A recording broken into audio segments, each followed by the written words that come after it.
Hello and welcome to Who Wore It Better, where I review Raw and Smackdown back to back and try and figure out which show won for the week. Well, as I promised, the neon sign is back and it's a bit dimmer. You should see it when it blinks. Raw begins with some Brocky Brock time. The crowd in Chicago is very vocal toward Lesnar and Heyman here, somehow simultaneously booing them and also going along with Heyman's shtick. Heyman on the microphone dispels the notion that Brock has a problem with smaller wrestlers. He puts over Drew McIntyre in his speech saying, "Seth, how can you possibly get into this fight with Drew so close to your match at Wrestlemania? What are you thinking?" Sure enough, Drew McIntyre comes out and thanks Heyman for giving him some respect for a change. He says he brutalized Ambrose and Reigns last week and hopes to further do some more brutalizing with Rollins on Monday. Then Seth Rollins comes out with a chair, thwacks Drew in the back once to get him down, then another 13 times in quick succession over and over again. If you go online, you can find a great clip of one of the camera guys following the chair as Rollins is swinging it. So he's like up, down, up, down. It's so funny. And it's so odd because we often see the Kevin Dunn, Kerwin Silphy's effect of directing on the programming, but we rarely see what the cameramen are actually doing. We see from the viewer's perspective on television. This is kind of cool to see that little effect there. So he beats the hell out of him with a chair. The look on Lesnar's face is a look of kind of shock, being impressed. The look at his face is pretty classic there. So Rollins storms the ring, Lesnar powders out, and that's pretty much that. It's a pretty good segment because it makes Seth look like a badass. Heyman does what he does best on the microphone, and that builds up to what we see in the main event. Finn Balor and a partner of his choosing go up against Bobby Lashley and Lio Rush. Michael Cole spoils it on commentary about 8 times before his name is actually announced. It's Braun Strowman, shock of shocks. Lio Rush actually gets a frog splash on Strowman, but it has zero effect. He just shoves Lio right off, chases him around the ring for a bit. He destroys Lio while Bobby Lashley makes his way up the ramp. He wants no part of Strowman, sacrificing Lio for the greater good. So Strowman and Finn win here. Braun looking very strong as he makes his death march toward a WrestleMania feud with 2 guys from SNL. Backstage, Ronda Rousey and her husband, Travis Brown, make their way to the arena. Referee John Cone stops her, flanked by a bunch of security guys, and he says, "Not only have you been fined an undisclosed amount, but we're adding security." Like, who the hell talks like that? Like, if she's been fined, just say she's been fined. Be conversational about it. Like, they already established in the commentary before this moment that Ronda was fined an undisclosed amount. Fine, leave it that way. But John Cone, don't say, "After you've been fined an undisclosed amount, I'm a normal human being." It's a moment of bliss with special guest Elias. He plays his way out onto the stage with a little bit of a riff on the guitar. He disses the Chicago Bears and he says he's going to be the lead musical act for WrestleMania this year. I guess Pitbull and Flo Rida were unavailable that weekend. Then all of a sudden, no way. Heavy, no way. Heavy Machinery are leading the conga line. Conspicuous in his absence is No Way Jose. But as Elias is talking trash to Otis and Tucky, a masked man jumps Elias from behind from the conga line. It's No Way Jose. That has to be the coolest, I guess you could call it the most badass thing No Way Jose has done in his entire time on the main roster. Like, it's taken almost a year, and we finally get something like, oh my gosh, he actually did something cool for a change. It's amazing. So then we get a match between the 2 of them. I think it would have been a much more powerful thing if it just ended on No Way Jose beating up Elias from behind, sneak attack, kind of getting him back for what happened the previous week. But then again, it does seem a little too close to what Seth Rollins did earlier in the night, so maybe they didn't want to be too samey about it, and so they had this match here. It's a decent match. Elias wins with the drift away. I think they could have actually built this to another week and had the match next week, because these guys aren't going to have a match at Mania. Like, Elias is going to be featured, but he's not wrestling, so like, give these guys something to do to like kill time before Mania actually happens. Kurt Angle makes his way out to the ring and announces he has picked his final opponent for WrestleMania, and it's Baron Corbin.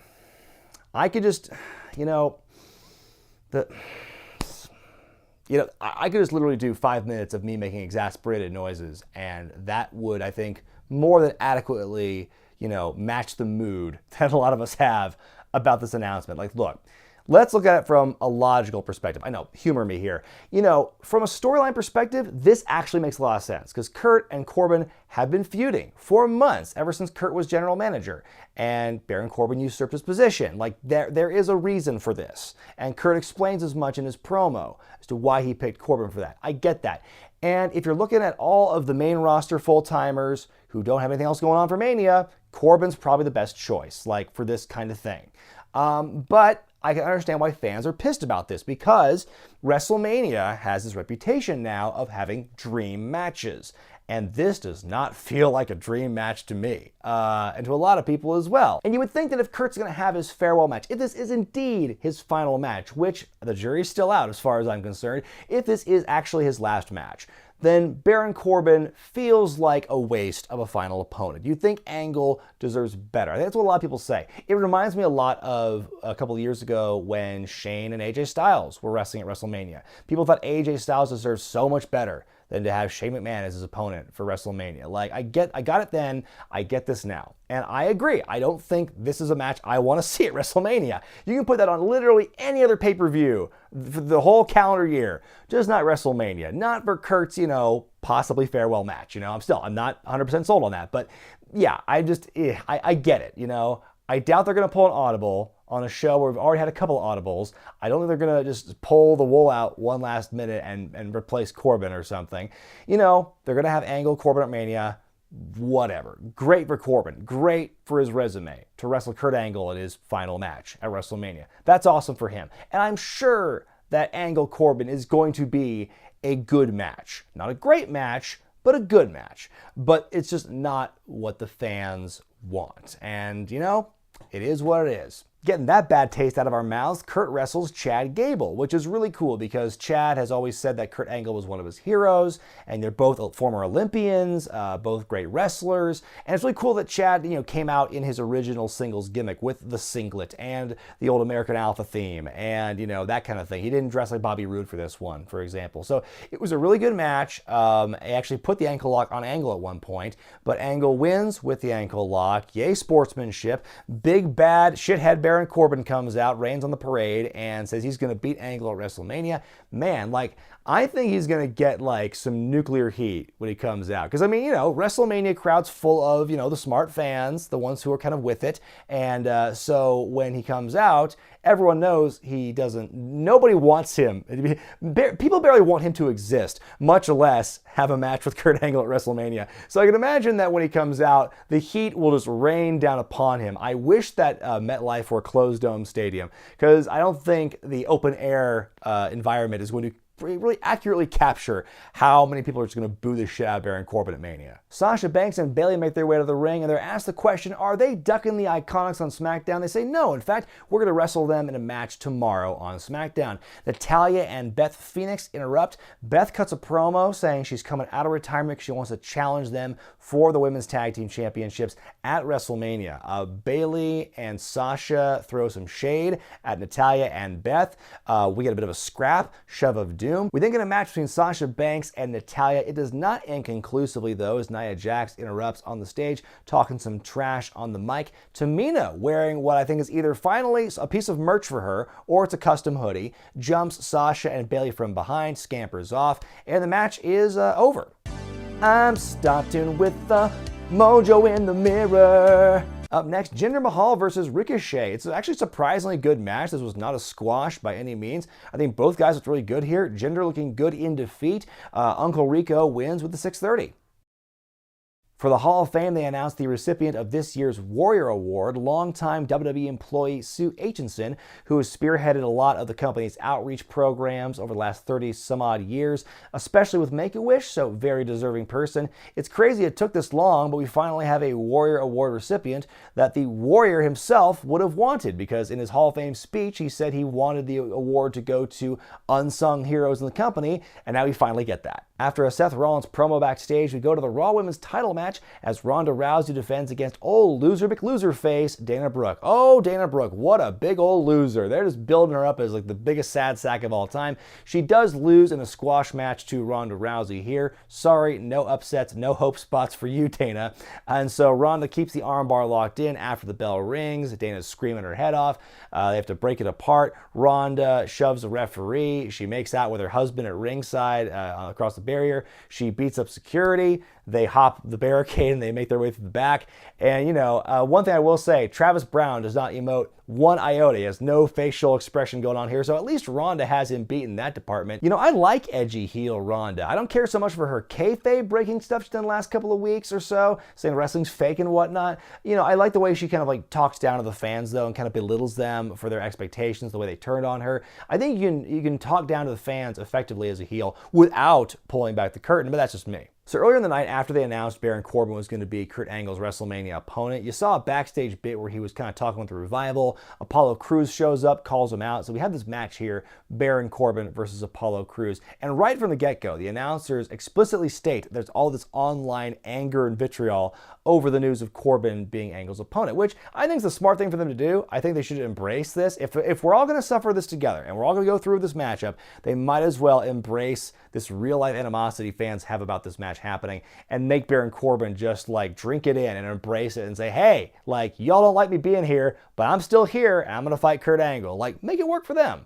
Anyway, Crews actually wins in an upset with a surprise roll-up, which is Baron Corbin's ultimate weakness, as we all know. So yeah, Baron Corbin looking real strong heading into Mania. We get a satellite interview from Batista where he explains more of his motivations and his actions as to why he's challenging Triple H, saying that even before Evolution, Triple H wanted to use him as his puppet, and Triple H is so evil and manipulative, and no one else could see that but him. And he left the company 9 years ago because he wanted to get away from Triple H and his influence. And now he's a big movie star. Now he has the control. Triple H can't control him anymore. The promo did start out kind of like at the beginning, but by the end, once the emotion ramped up, I bought into it more, and I think it ended on a pretty strong note. Backstage, Braun Strowman's being interviewed. He's so mad at Colin Jost and Michael Che, he's gonna enter the Andre the Giant Memorial Battle Royal. Yeah, that'll show them. Alexa Bliss shows up next to him and says, you know, I can try and offer, let me broker a truce between you, Braun, and Michael and Colin. So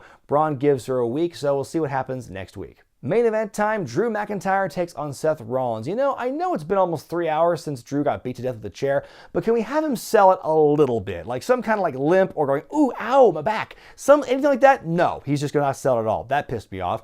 He does cut a hell of a promo before the match, though. He challenges Roman Reigns to a match at WrestleMania, calls him Joe the Man. And like, how many of these storylines are we going to get for Mania where we go, this is real now? Like between this and Triple H Batista and, you know, Ronda Rousey, how much of this kayfabe breaking stuff are we going to get? So then Drew says, you may have beaten leukemia, but you'll never beat me. Ooh, what a dastardly heel. Seth Rollins shows up at the big screen and retorts, that's why I did this to you. Roll clip of the chair beating. That felt totally natural. So we have the match, starts off at a brawl. Seth is wearing his Chicago Bears themed attire here. It's a really good match. And then by the end, Brock Lesnar shows up, makes the distraction that allows Drew to hit the Claymore to win the match. So now he is 3 for 3 on the Shield in the last 2 weeks, which makes Drew look very good for his match with Roman Reigns. I want to see more of Brock interacting with Seth in the last like 2 weeks of build. Like, I don't want to see him gone next week. I want to see him like here for the next couple weeks. Can we at least have that to spice this up a little bit? The Miz opens up Smackdown addressing what happened last week at Fastlane when Shane McMahon beat him up in front of his old man. Great promo here by The Miz where he talks about his journey from nothing to the real world to becoming the most must-see WWE superstar and all that stuff. He says Shane deserves an ass-kicking at WrestleMania. You know, he manages to slip in a Kofi Kingston endorsement as well. That's an ongoing trend tonight. So go out of your way to find this promo because actually it's really one of his stronger promos lately and by far like his best babyface promo of all time. I know that's kind of a rare sample of him, but like that, it was great stuff. Our opening match is Sasha and Bayley versus the Iconics. They cut a pre-match promo, and Billie Kay makes a reference to the college admissions scandal that recently broke here in America. She seems very proud to have made that reference. Early in the match, we get a bit of a botch here as Sasha and Bayley try like a double team move, like an assisted drop kick, but the timing's kind of off. Doesn't look that great. Lacey Evans shows up and leaves again. It's the first time we've seen her in a week. She wasn't on last Smackdown, and she wasn't on Raw on Monday, so wow, it's like, you know, how can we miss you if you don't go away? So, sight for sore eyes, Lacey Evans. The Iconics win after some chicanery and a cheap pin. It's an okay match. It further muddles the women's tag title scenario right now. The way I see it, it's going to be maybe a 4-team matchup as Sasha and Bayley defend against the Iconics, Nia and Tamina, and Beth Phoenix and Natalya in a big old match at Mania. Rey Mysterio is being interviewed backstage. He brings out his son Dominic, all grown up. Last time we saw him, his custody was being fought for by Rey and Eddie Guerrero in a ladder match at SummerSlam '05. My times were different then. And so Rey announces he's challenging Samoa Joe for the U.S. title at WrestleMania.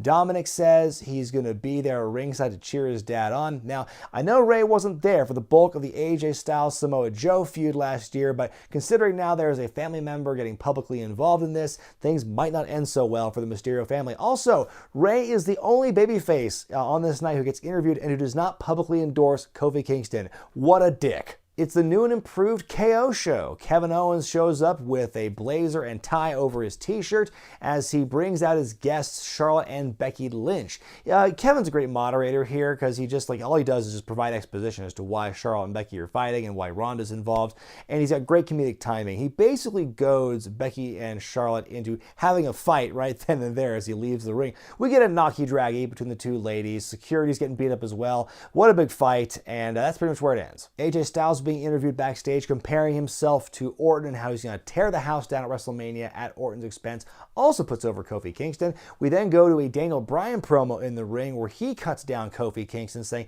he's just a B-plus player, which is a nice callback to what happened, back at WrestleMania 30 when the Authority called him that. And he even brought up the fact, I was also brought down by the Authority, but Kofi's been given these opportunities, whereas I wasn't. So, it's kind of a nice callback to that whole storyline there. So the New Day interrupt his promo. The gauntlet match then commences. Kofi has to beat 5 guys in a row in order to get his match at WrestleMania. So first he beats Sheamus, the Trouble in Paradise, Cesaro with the SOS. Rowan comes out next, and he's got his old Bludgeon Brothers theme back. What happened to the whole banjo riff? Anyway, he gets disqualified pretty early on by hitting Kofi with a chair. It's very reminiscent, basically. Oh, and also the Iron Claw slam into the table. Very reminiscent of what happened the last time Kofi was in a gauntlet match, where Samoa Joe beat him up and are getting beat. Is that just a prerequisite in every gauntlet match? Now you have to have this chapter where the heel gets beat and or disqualifies and just puts the hurting on Kofi to further build the odds up. It gets kind of repetitive after a while. Sure enough, next out comes Samoa Joe.